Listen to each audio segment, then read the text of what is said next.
Start.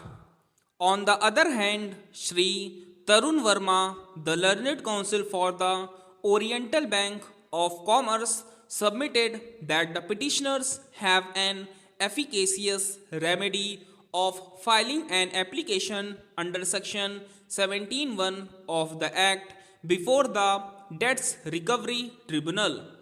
In support of his submission, the learned counsel has placed reliance upon a decision of the Supreme Court in United Bank of India versus Satyavati, Tandon and others 2010 8 SCC 110.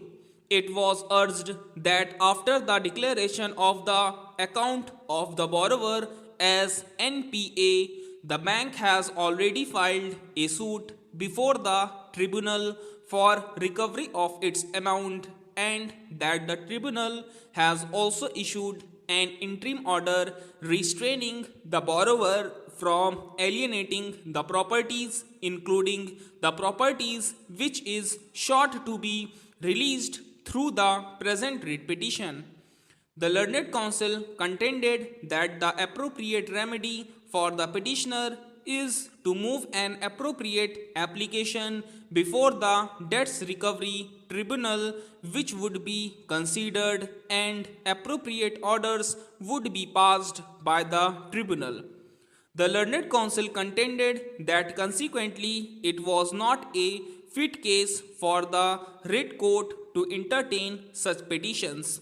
The learned counsel submitted that the concurrence given by the Oriental Bank of Commerce for release of the property of petitioner number 1 was subject to fulfillment of certain terms and conditions at the time when the account of the borrower was standard and regular, but during the consideration of the matter, the borrower did not maintain financial discipline and the account of the borrower became NPA.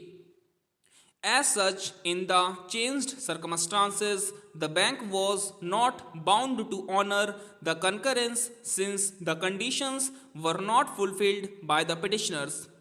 The learned counsel submitted that the borrower has failed to maintain the financial discipline and have made no effort to regularize the account, and consequently the request for substitution of the mortgaged properties could not be acceded to.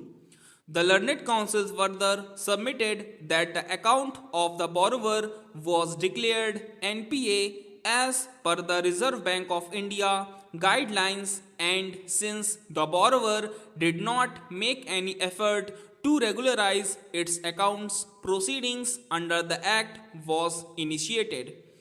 The learned counsel contended that a valid notice under section 13(2) of the Act has been issued, and the objection of the borrowers and other guarantors were considered and rejected under section 13(3)(a) of the Act, and only thereafter a notice under section 13(4) of the Act was issued, and now an application for recovery of the amount has been filed under section 19 of the Recovery of Debts Due to Banks and Financial Institutions Act 1993.